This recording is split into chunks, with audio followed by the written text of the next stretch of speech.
What if your daily kale smoothie and blueberry bowl aren't protecting your cells, but actually damaging them? The shocking truth about so called antioxidant superfoods might flip everything you've been told about health on its head. Hey everyone, my name's Marc Bates. I'm a metabolic health coach. This is part of my Roasting Sacred Cows of Nutrition videos. The antioxidant superfood lie: why kale and blueberries fuel inflammation. All right, let's get into it.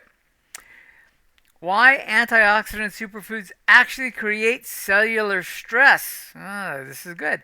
The daily ritual looks healthy enough. Kale smoothies packed with blueberries, green tea with lunch, dark chocolate for dessert. Okay, I kind of like dark chocolate with dessert. Okay. Each bite delivers what nutritionists call antioxidant power. The promise is cellular protection from free radical damage. The biochemical reality tells a different story. Those plant compounds marketed as antioxidants don't neutralize oxidative stress. They create it. What the wellness industry calls superfoods function as cellular stressors that can trigger inflammatory cascades when consumed regularly. This revelation challenges decades of nutritional orthodoxy, but the evidence emerging from biochemical research reveals a fundamental misunderstanding about how plant polyphenols actually work in human cells. All right, so let's talk about the antioxidant deception. So, popular antioxidant rich foods like blueberries, kale, turmeric, and green tea don't directly neutralize free radicals as commonly believed. Instead, they activate the NRF2 pathway through a fundamentally pro-oxidant mechanism. Recent research confirms that plant polyphenols modify keep one cysteine residues, causing conformational changes that interfere with normal cellular binding. This creates oxidative stress rather than reducing it. Okay? That was a mouthful, but keep with me. The activation triggers the body's detoxification response. Glutathione production increases temporarily as the body attempts to remove what it perceives as a toxin. This mechanism is identical to how cells respond to harmful substances like cyanide, nicotine, and exhaust fumes. The body recognizes these plant compounds as xenobiotics requiring elimination. The temporary glutathione boost explains why short-term studies often show apparent benefits from plant antioxidants, but chronic consumption tells a different story. So remember, your own built-in bodily antioxidant is glutathione. You eat blueberries, your body produces glutathione to combat the polyphenols in the blueberry. Researchers say, oh, there's an antioxidant response. No, it's responding to the blueberries, and it's a negative response. Okay, so environmental versus molecular hormesis. Understanding the distinction between beneficial and harmful stress responses requires examining two types of hormesis. Environmental hormesis includes cold exposure, exercise, heat therapy. These strengthen the body without causing molecular damage. Cold exposure generates a transient burst of reactive oxygen species inside mitochondria due to altered energy flux. The signal is short-lived and self-limited, tied directly to energy metabolism. Once the stress ends, ROS returns, the ROSs return to baseline. The antioxidant systems overshoot slightly, leaving the body stronger than before. Collateral damage remains minimal because the ROS pulse is small, targeted, and cleared quickly. Molecular hormesis from plant compounds operates differently. Electrophilic plant molecules directly bind to proteins in DNA. Sulforaphane from broccoli, right, covalently modifies cysteine residues to keep one, artificially freeing NRF2. The signal continues as long as the compound remains present. Unlike ROSs from cold exposure, the chemical persists and repeatedly modifies cellular proteins. No natural off switch exists. The molecule must be metabolized by the liver, sometimes creating toxic intermediates. This process creates DNA adjunct formation, hormonal interference, and gut irritation in sensitive individuals. The difference resembles training approaches. Doing sprints once or twice weekly improves fitness. Taking small doses of cyanide daily might stimulate stress responses, but at the cost of poisoning the system. Okay? Not all hormesis is the same. Let's talk about the inflammatory cascade. Chronic consumption of plant compounds creates a predictable cellular cascade. Daily ingestion of compounds like sulforaphane or oxalates from spinach establishes a constant burden on detoxification systems. Sulforaphane and similar isothionates require conjunction to glutathione for elimination. Over time, glutathione reserves become depleted, leaving fewer resources for normal ROS buffering. The constant engagement of phase 2 detox enzymes diverts energy and substrates away from cellular housekeeping. Meanwhile, oxalates, phytates, and other anti-nutrients exacerbate mitochondrial stress and mineral depletion. The redox balance begins swinging toward oxidative stress rather than protection. When glutathione depletion and mitochondrial strain persist, cells reach a tipping point. Mitochondria leak more ROS. Excess ROS damage lipids, proteins, and DNA forming DNA adducts and cross-links that impair transcription and replication. These adjuncts and oxidized lipids become danger signals. Pattern recognition receptors sense this damage and activate IKK kinase, which phosphorylates the inhibition of NF-κB. Once freed, NF-κB translocates to the nucleus, activating inflammatory cytokines including interleukin 6, IL-6, TNF-alpha, and IL-1 beta. The body shifts from strengthening itself to chronic low-grade inflammation. Clinical outcomes develop over time. Joint pain, fatigue, autoimmune flare-ups, accelerated aging, paradoxically higher oxidative stress than the person was trying to prevent. Right? This stuff doesn't help. True antioxidants versus plant hormetics. Astaxanthin from salmon and krill represents a fundamentally different class of compound. This carotenoid xanthophyll functions as a direct antioxidant without triggering inflammatory cascades. The molecular structure makes the difference. Xanthinin is a lipid soluble with a long conjugated double bond backbone and polar end groups.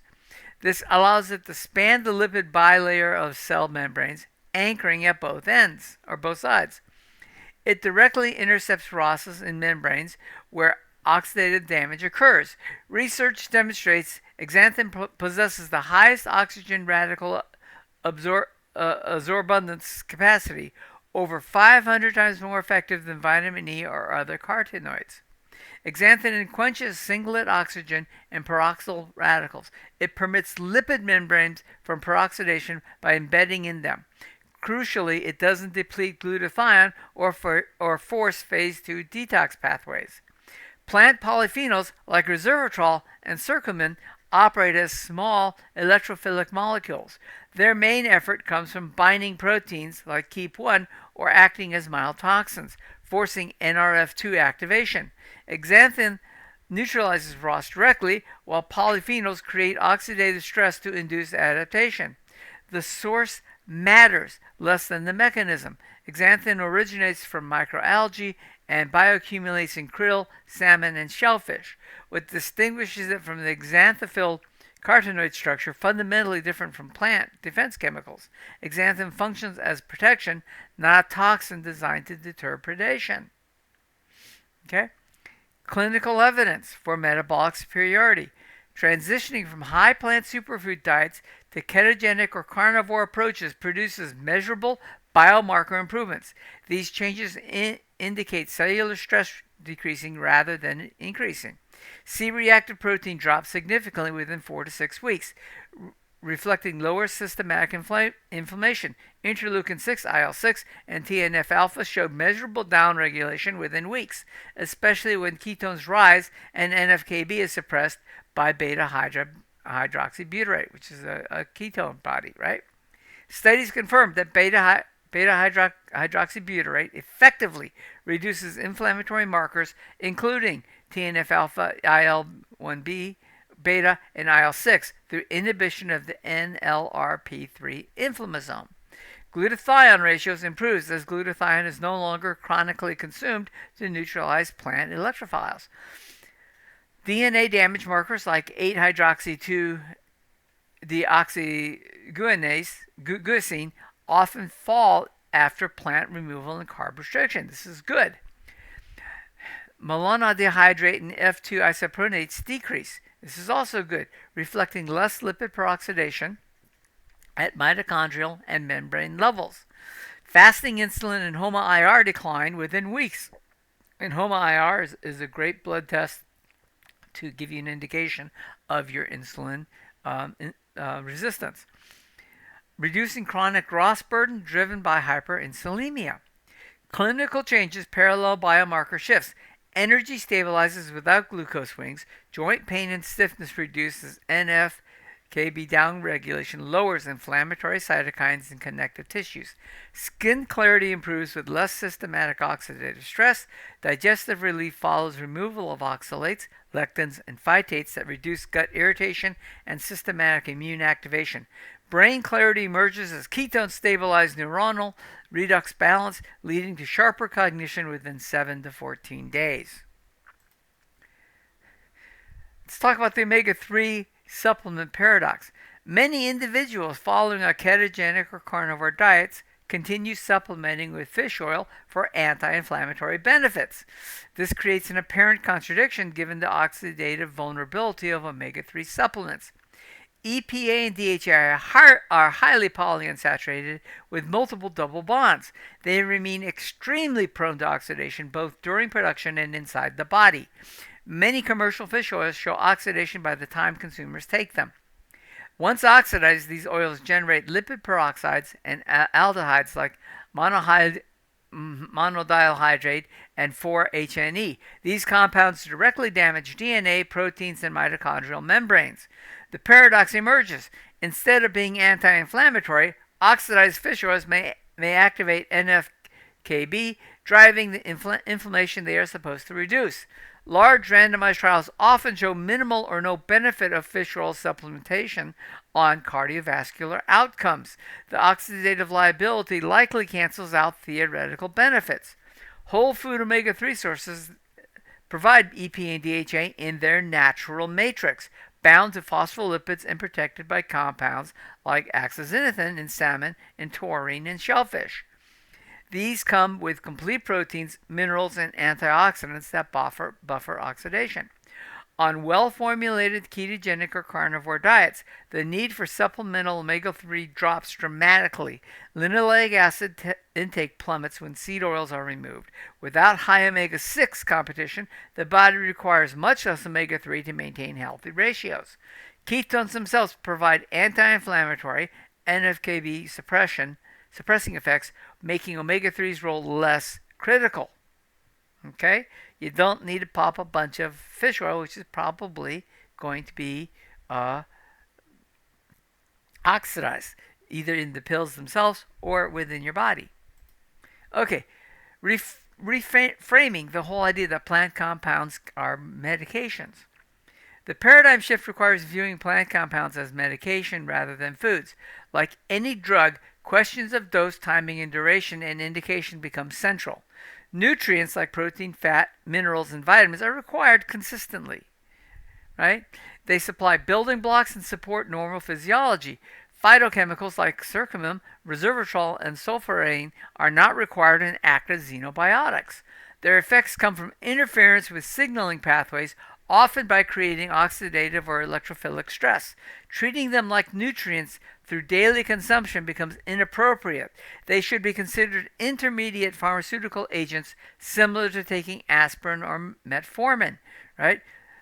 If needed, take them a little bit, but it's highly targeted and for only a limited amount of time. Chronic stress signaling from continuous activation of NRF2 or serotonins eventually backfires. This leads to NF-κB activation, glutathione depletion, and inflammatory cascades, which we covered. Collateral toxicity includes DNA adducts, hormonal disruption, and gut irritation common with curcumin and resveratrol at high doses. Okay? Most polyphenols are rapidly conjugated in the liver, so daily consumption may mean steady exposure to toxic metabolites rather than therapeutic bursts. Therapeutic use scenarios might include curcumin as a potential NF-κB inhibitor in high doses for acute inflammatory flare-ups, but long-term use can impair iron absorption and disrupt hormone signaling. Resveratrol activates serotonins and AMPK, mimicking caloric restriction. It may have roles in oncology research, but chronic supplementation shows inconsistent human data. Therapeutic use differs from daily superfood consumption in goal, dose, duration, monitoring, and risk profile. Using curcumin for 4 to 6 weeks post-injury while monitoring differs vastly from drinking turmeric lattes daily for decades. Okay? So, there's a fundamental misconception we have to keep in mind. The most critical misconception extends beyond oxidative stress misunderstanding. It involves the entire lens through which modern nutrition and medicine view human biology. The prevailing orthodoxy treats free radicals as enemies, requiring neutralization by eating more antioxidants. The reality shows ROSs as essential signaling molecules regulating mitochondrial biogenesis, immune defense, autophagy, and stem cell activation. The problem isn't ROSs existing, but redox balance being broken by excess fuel from glucose, seed oils, and alcohol. The solution involves stopping ROS overproduction and allowing endogenous antioxidant systems to function. The deeper misconception frames plants as healing agents and animal foods as harmful. Plant compounds function as xenobiotics, mild toxins that trick the body into stress responses. Animal foods provide actual building blocks and cofactors for mitochondrial and redox health. Human physiology evolved on animal-based nutrition, with hormesis coming from environmental sources like fasting, cold, and exertion, rather than ingesting plant pesticides. The supplement paradigm assumes chronic supplementation can replace metabolic health. This approach often bypasses root causes and can worsen redox stress through oxidized fish oil and DNA adducts from sulforaphane. True resilience emerges from fixing the metabolic foundation: stable insulin, low glucose variability, mitochondrial efficiency, and endogenous ketone signaling, creating lasting health without external fixes. The core paradigm shift moves from defense to alignment. Health doesn't require fighting free radicals, cholesterol, or bacteria. It requires aligning with cellular design. ROSs function as signals, not villains. Plant antioxidants operate as chemical irritants with short-term drug-like effects rather than essential nutrients. Animal-based ketogenic metabolism represents the default operating system for human resilience, not a dietary fad. The misconception to dismantle is that health comes from adding external antioxidants to neutralize stress. The deeper truth shows health emerging from reducing root sources of excess oxidative stress and re-engaging the body's own antioxidant and repair systems. Ketogenic and carnivore nutrition restore redox balance by stabilizing insulin, providing nutrient-dense animal foods, and utilizing safe hormetics like ketones, fasting, cold, and exercise. This approach delivers cellular resilience without the toxic burden of chronic plant hormesis. The antioxidant superfood paradigm collapses under biochemical scrutiny. What emerges is a more sophisticated understanding of cellular health based on metabolic optimization rather than molecular supplementation. This represents more than dietary preference. It constitutes a fundamental reframe of how nutrition supports human biology at the cellular level. Okay? So, thanks for watching. There's a lot of technical stuff in there. If you have questions, let me know. We'll answer your questions right away. This is a community. If you have some ideas for things you want me to cover or to explain further, let me know. That way I can do some videos around that, because anything you're interested in, I'm sure there's multiple people who want those same answers as well. So thank you very much. And as always, let us know what you're doing. And if you haven't done so, please like this video, subscribe to the channel, share it with a friend. It helps the channel a great deal. So thank you very much for that. You may be helping a lot of people. So have a great day, everyone. Thank you very much.